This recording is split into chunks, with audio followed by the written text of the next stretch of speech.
Près de la moitié des patients atteints d'une infection au Covid-19 signalent une perte d'odorat. Ce trouble de l'olfaction survient le plus souvent subitement. Elle peut être le premier signe de la maladie ou survenir quelques jours après l'apparition des premiers symptômes. L'intensité de la perte d'odorat est variable d'un patient à l'autre et évolue rapidement dans le temps. Les patients peuvent signaler une simple baisse de l'olfaction de façon globale ou ciblée sur certaines odeurs, comme celle de leur parfum ou du café. Il n'est pas rare que cette perte d'odorat soit complète.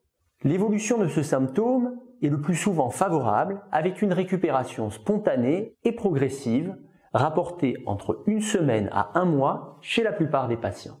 Cette récupération peut cependant être plus lente ou incomplète et 10% des patients signalent des troubles de l'odorat persistants plus de 6 mois après le début de l'infection.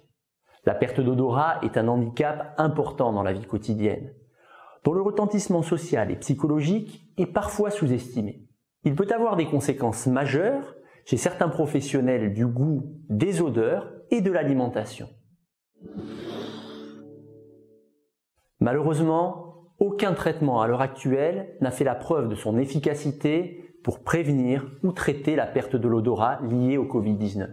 Il est cependant possible d'accompagner la récupération spontanée par des exercices de rééducation olfactive qui permettent de stimuler les circuits nerveux impliqués dans la perception des odeurs. La Société française d'otorhinolaryngologie propose par exemple de sentir 2 à 3 fois par jour une série de 11 flacons d'épices achetés en rayon de supermarché et de lire le nom du produit avant de le sentir, cumin, pour donner le temps au système sensoriel d'associer les deux informations.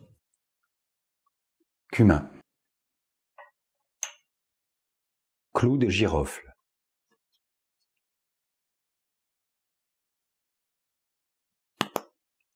Clou de girofle. Il faut enfin toujours garder de l'espoir, car une récupération tardive, après de nombreux mois, est toujours possible. Si vous souhaitez en savoir plus, n'hésitez pas à en parler à votre médecin.